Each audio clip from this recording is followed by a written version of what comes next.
I'm going to say something that might be considered blasphemous. He doesn't like In-N-Out? In-N-Out is overrated. Compared to what, though? Compared to Five Guys. Oh, no. Yes. Clip this, yes. Kate. Clip it, Kate. Clip We it, need Kate. you to clip this. Yeah. Five Guys over In-N-Out? Five Guys over In-N-Out. I will stand on that hill. Right? PJ's nodding his Yeah, head. it's not a bad take. That's It my is. man. There you go. It's a rough take. Oh, No, it's really man. not. It is. Let me tell you something. Five Guys is a true burger. I want a greasy, huge, just monstrous burger. For like not $35. Yeah, and listen, In-N-Out, there's the novelty of being out where it is. We don't have it on the East Coast. You don't get it all the time. Yeah. If you do the animal style and all that, it's better. But you know what?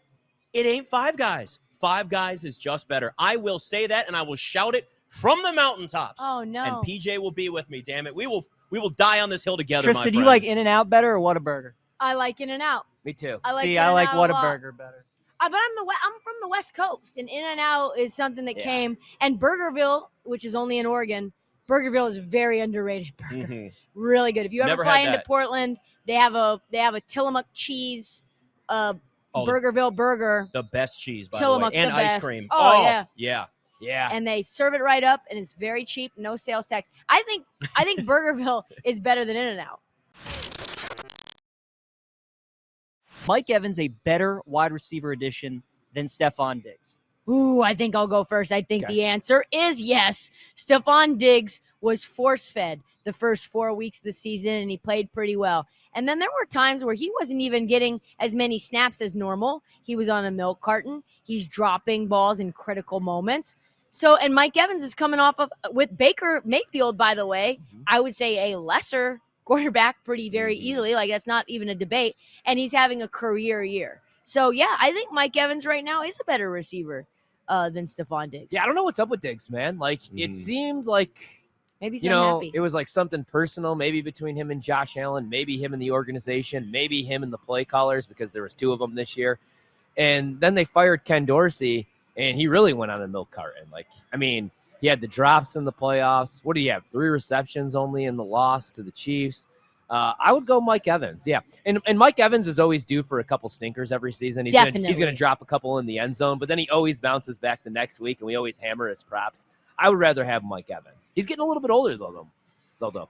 Yeah, Mike Evans is you just feel like you get more consistency out of him. And that's why, again, I think we're all going to kind of go across the board here and agree on the same thing. I can make up an argument for Stephon Diggs, but I won't. I mean, if I'm the Chiefs and I have the opportunity to sign both this offseason, I'm going Mike Evans. And yes, the age is certainly a thing, but here's the other aspect of this.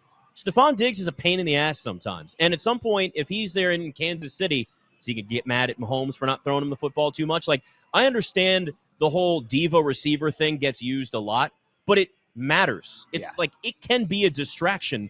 Every receiver wants to get targets, right? And sometimes there are discussions on the sidelines, and sometimes they get loud and angry, and then everybody moves on from it. That's fine. Yeah. But you're noticing a pattern with him. That never bothers me. Like, that's how I am. Like, you know, I'm always like yelling at people. People don't realize how much you yell at us during every break, and I just wish you would stop being such a bully. Yeah, you know? stop just yelling about Get things. me my water, PJ. I mean, that was just so He wrong. choked PJ the other break. I would never do that. I'm just kidding. Pick PJ up and threw him into a table. It was just so much. I used to get in trouble a lot back in the day for like MFing my teammates and stuff and like yelling at people though. I can see you being that guy. Like even if like for calisthenics, like if people weren't like lined up, I would just go off.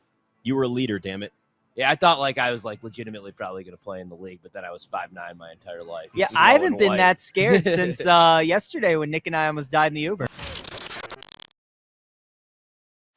If I gave you guys a free bet and I said you got to take one long shot, starting with Travis Kelce at 14-1, Debo's 25, Pacheco's 35, Ayuk 50, Rice 60, down the list, who would you put that free bet on for MVP? Man, that's a great question. I think I'd have to do Travis Kelce. Just feels like a monster game is coming for him. 10, 11 catches, over 100 yards, maybe multiple touchdowns. I like that matchup a lot. You talked about Sam Laporta, Ryan, getting busy. Yeah. And Travis Kelce's turned back the clock in the playoffs. And let's be honest, Taylor Swift. Yep. That was going to be my first part of the breakdown was Taylor Swift is going to be there. Yeah. They're going to be kissing. They're going to be hugging. There's going to be a lot of TV time. Oh, so much of it. Yeah, I played some Kelsey. I played some Mhm. Isaiah Pacheco. I like him a lot too. If the Chiefs are going to win this game, probably going to be a big game on the ground for Pacheco. For sure. Travis Kelsey caught all 11 of his targets last week. I kind of like that price on Nick Bosa. I know it's been a down year for him, but like, let's say he has a strip sack in this game. I mean, I know that it's rare that we see defensive players win MVP, but what if he had a couple sacks and like an interception? That's a nice price. But I think the safest bet, if you remove the quarterbacks for me, I would say probably Isaiah Pacheco or Travis Kelsey. And I could see it. Like, Kelsey rides off into the sunset. Although everybody says he's coming back next year. He's already said he's coming back next year. So maybe he's not going to ride off. We'll into the believe it when sunset. we see it, right? Yeah, exactly. The last defensive player to win Super Bowl MVP, Von Miller. Yeah. I remember that one. Von Miller that year at Denver when they had that game was bad. So he had 6 tackles, 2.5 sacks, and a pass defended. That is how they won Super Bowl 50. If Nick Bosa had like 2 sacks, 3 sacks, maybe a strip sack, maybe a defensive touchdown, maybe he'd be live for that award. But yeah, I think the safe bets are probably Kelsey, Pacheco. And then if you like the 49ers, Purdy and McCaffrey. And if you look at that score, right, it was 24-10. So very low scoring, held Cam Newton and the Panthers to 10 points. That's what it would have to be, right? You'd have to have like Nick Bosa going absolutely crazy, Kansas City scoring 7 points, Patrick Mahomes doing nothing, multiple sacks, and the Niners maybe not doing a ton in their own right, and they spread the sugar around. There's no like dominant offensive player. Yeah. Maybe Brock Purdy has like a pedestrian performance. Again, people using titles as the ultimate end-all be-all argument for any player is lazy. Yeah. It's just lazy. It's part of the conversation, but it's not the end-all be-all. It's not the peak of the conversation. But yeah, like if you look at where we are now, right? This was the first time coming in this when you say like, oh yeah, this was the one chance teams had to get after the Chiefs. I mean, everybody felt that this was the year where you say, you never count out Andy Reid and Patrick Mahomes, but maybe this year you actually, and then here they are right back where they've always been, AFC Championship game or a Super Bowl.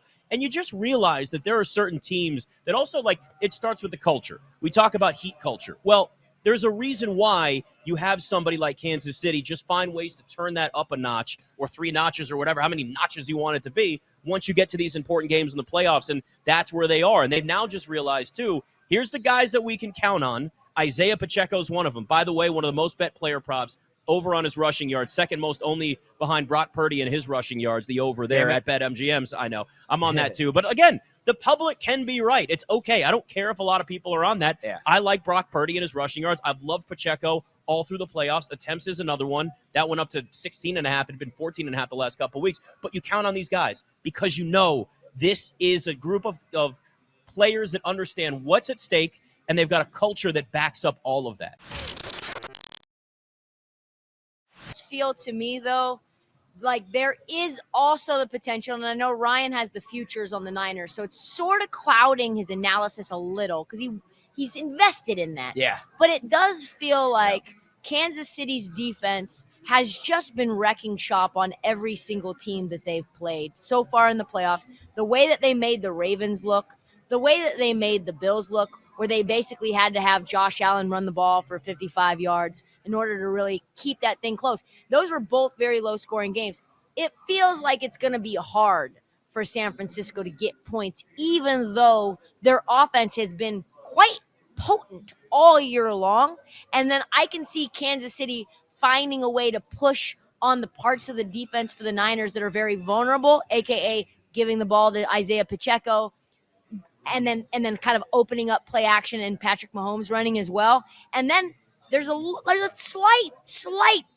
I have Kansas City -7 plus 320. Ooh. So that's how I see it potentially. I don't think that's like for sure. Someone loves the Chiefs I over love here. the Damn. Chiefs this year. I love the Chiefs. -7 plus 320. Didn't get the best of the numbers, shop around. But I can see it ending up being close for most of the game and then ending up being, a touchdown or more.